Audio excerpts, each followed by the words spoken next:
নমস্কার বন্ধুরা, আপনাদের সবাইকে শারদীয়ার প্রীতি শুভেচ্ছা জানিয়ে আজকের হরগৌরী পায়েস হোটেলের পর্বটি আমরা শুরু করতে যাচ্ছি। আজকের পর্বে শুরুতেই আপনারা দেখতে পাবেন পিয়া ন্যাকামো করে গৌরীর কাছে ক্ষমা চাইতে লাগে। তখন গৌরী বলে, আমি তোকে ক্ষমা করার কে? বললেই সবাই কি তোকে ক্ষমা করে দেবে? তখন পিয়া বলে, তুই একবার বলে দেখ না গৌরী, তুই বললেই সবাই আমাকে ক্ষমা করে দেবে। আর তখনই মহেশ্বরী দেবী সেই পিয়ার পায়ে থাকা জরুরি দাগটা দেখতে পায় এবং তখন তিনি কিছু একটা চিন্তা করতে থাকেন। এরপর গৌরী বলে, আমি তোকে ক্ষমা করতে পারবো না, আর তোকে যদি কেউ ক্ষমা করতেই পারবে তাহলে সে হচ্ছে একজনই। সময় পিয়া মনে মনে ভাবতে লাগে, কাদায় পড়ে হাতি আর মশা মারে লাথি। আমার সময়টাও না ঠিক এরকমই হয়েছে। আমি কাদায় পড়ে আছি, তাই তুই আমাকে এখন অপমান করে যাচ্ছিস, কিন্তু আমারও সময় আসবে আর আমি তখন বুঝিয়ে দেব। এরপর গৌরী বলে, তোকে একজনই ক্ষমা করতে পারবে, আর সে হচ্ছে স্বয়ং ঈশ্বর। ঈশ্বরই তোকে শুধুমাত্র ক্ষমা করতে পারবে। তুই ওনার কাছে গিয়ে মন দিয়ে প্রার্থনা করে ক্ষমা চা।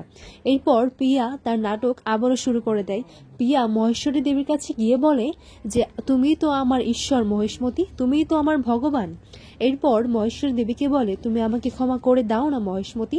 তখন মহেশ্বরী দেবী বলেন, আচ্ছা ঠিক আছে, আমি তোকে ক্ষমা করে দিলাম ধি।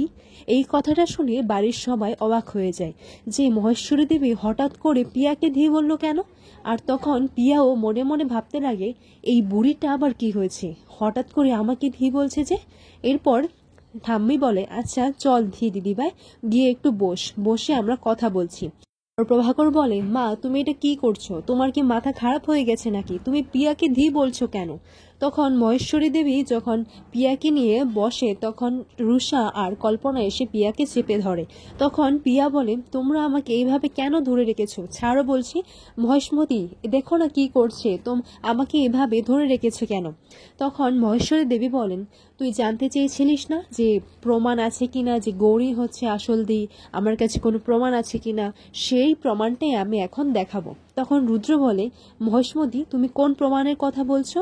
তখন মহেশ্বরী দেবী বলেন, হ্যাঁ আমি একটা প্রমাণের কথা বলছি, আর এই প্রমাণটা হচ্ছে যে ধিয়ের পায়ের নিচে একটা জরল ছিল, আর যে জরলটা যার পায়ের নিচে থাকবে সেই হচ্ছে আসল ধি, আর এটাই প্রমাণ হয়ে যাবে হচ্ছে আসল ধি আর কে হচ্ছে নকল। তখন দেখা যায় যে পিয়া হেসে হেসে মনে মনে এটাই ভাবতে লাগে। ঈশ্বরী দেবী যখন আশ্রমে যাওয়ার কথা বলেছিল তখন পিয়া এটাই ভাবতে লাগে যে নিশ্চয়ই এই মহেশমতি আমার উপর সন্দেহ করছে, তাই আমি তাড়াতাড়ি করে জরুলটা এঁকে নিই। দেখা যায় যে গৌরী তার পাটা দেখালে সেই জরুলের দাগটা গৌরীর পায়েই রয়েছে। আর তখনই দেখা যায় যে পিয়া হাসতে হাসতে বলে যে এটা তো আমার পায়েও রয়েছে। তখন এইটা দেখে সবাই অবাক হয়ে যায়, একই দাগ দুজনের পায়ের মধ্যে কি করে থাকতে পারে? এটা তো অসম্ভব। রুদ্রর মা তো দুজনের পায়ে এই জরুলের দাগ দেখে চমকে যায়। রুদ্র মা বলে, ওমা এ কি কাণ্ড, এটা তো দুজনের পায়েই রয়েছে। তখন মহেশ্বরী দেবী বলেন, হ্যাঁ, কিন্তু কোনটা আসল আর কোনটা নকল সেটা এক্ষুনি প্রমাণ হয়ে যাবে। এরপর পিয়া ভাবতে লাগে যে গৌরী এইভাবে আমার সবকিছু শেষ হয়ে যেতে পারে না, আমি এইভাবে এই অটাল সম্পত্তি তোকে একা ভোগ করতে দিতে পারি না। এবার মনে হচ্ছে আমার সবটাই শেষ হয়ে যাবে। কিছু পিয়ার হাত থেকে চলে যাচ্ছে বলে পিয়া শরীর খারাপ করার নাটক করে। আর এইদিকে দেখা যায় মহেশ্বরী দেবী যখন পিয়ার পায়ে জল দিয়ে সেটা মোছার চেষ্টা করে তখনই সেই জরুলের দাগটা মুছে যায়। আর সবার সামনে নাটক করতে লাগে। পিয়া বলে, মহেশমতি আমার শরীরটা খারাপ করছে, আমি মরে যাব, আমাকে বাঁচাও মহেশমতি।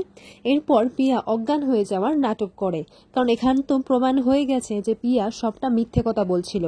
এরপর দেখা যায় যে সবাই পিয়াকে নিয়ে ব্যস্ত হয়ে পড়ে। তখন সবাই যখন বলছে যে ওকে ডাক্তার দেখানো উচিত, তখন মহেশ্বরী দেবী বলেন, কোনো দরকার নেই, থাক এইসবের, ও অজ্ঞান হয়ে যাওয়ার মিথ্যে নাটক করছে।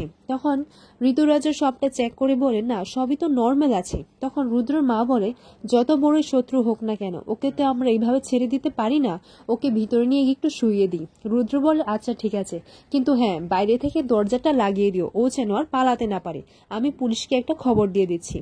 পর অন্নপূর্ণা দেবী গৌরীর কাছে ক্ষমা চায়। গৌরীকে বলে, ধি দিদিভাই তুই আমাকে ক্ষমা করে দিস, আর এখানে যদি সবার থেকে বেশি খারাপ কেউ করে থাকে তাহলে এটা আমি করেছি তোর সাথে আমি খুব খারাপ ব্যবহার করেছি। গৌরী বলে, কিছু হবে না ঠাম্মি, তুমি এইভাবে ক্ষমা চেও না। এরপর মহেশ্বরী দেবীকে বলেন, আচ্ছা সই, আমাদের যে স্বপ্নটা ছিল তাহলে এবার পূরণ করে নি। এখন তো আমরা বুঝেই গেছি যে আমাদের ধি কে। আর হ্যাঁ, তোমার আর আমার যে স্বপ্নটা ছিল 15 বছর আগে আমাদের রুদ্র আর গৌরীর বিয়ে দেওয়ার, সেটা না হয় আমরা এবার দিয়ে দিই। পর রুদ্র বলে, সেটা নিয়ে আর চিন্তা করতে হবে না, আমরা তো বিয়ে করে ফেলেছি। তখন অন্নপূর্ণা দেবী বলেন, না সেটা তো তোরা করেছিস, কিন্তু আমরা তো তখন কেউ ছিলাম না, আর আমরা তো জানতাম না যে গৌরী হচ্ছে ধী, আর মহেশ্বরীও তো সেখানে ছিল না। তাই আমরা সবাই মিলে আনন্দ অনুষ্ঠান করে তোর বিয়ে গৌরীর সাথে দেব। এরপর রুদ্র মায়েসে বলে, কথাটা যখন উঠেই পড়েছে তাহলে শুভ কাজে কিন্তু আর দেরি করতে নেই, তাহলে তাড়াতাড়ি চটজলদি এই বিয়ের কাজগুলো শুরু করে দিই। এরপর মহেশ্বরী দেবী মাধববাবুকে বলেন, মাধববাবু আপনি যদি না থাকতেন তাহলে আমরা আমাদের মেয়েকে খুঁজে পেতাম না, তাই আপনার কাছে আমার একটা অনুরোধ, আপনি গৌরীর বাবা হয়ে ওর সম্প্রদানটা করবেন। ওর মহেশ্বরী বলে, আচ্ছা দিদিভাই এদিকে আয়, বাবাকে প্রণাম কর। এরপর গৌরী মাধববাবুকে প্রণাম করে। পর মাধববাবু বলেন, আমাকে ক্ষমা করবেন মা, আমি গৌরীর সম্প্রদানটা করতে পারবো না। তখন এইটা শুনে গৌরী বলে, তুমি এটা কি বলছো বাবা, তুমি কি চাও না বাবা আমার আর রুদ্রর বিয়েটা হোক? তখন মাধববাবু বলেন, না রে মা, সেটা নিয়ে আমার কোনো আপত্তি নেই, কিন্তু হ্যাঁ, আমি তোকে কেন সম্প্রদান করব বলতো? এখন তো তুই নতুন বাড়ি পেয়েছিস, আর তোর শ্বশুর বাড়িও পেয়ে গেছিস, নিজের অতীতের কথা জানতে পেরেছিস, নিজের ঠাকুমাকে সবাইকে ফিরে পেয়েছিস, এখন কি আর তোর আমার দরকার পড়বে বল? এরপর গৌরী বলে, তুমি এরকম করে কেন বলছো বাবা?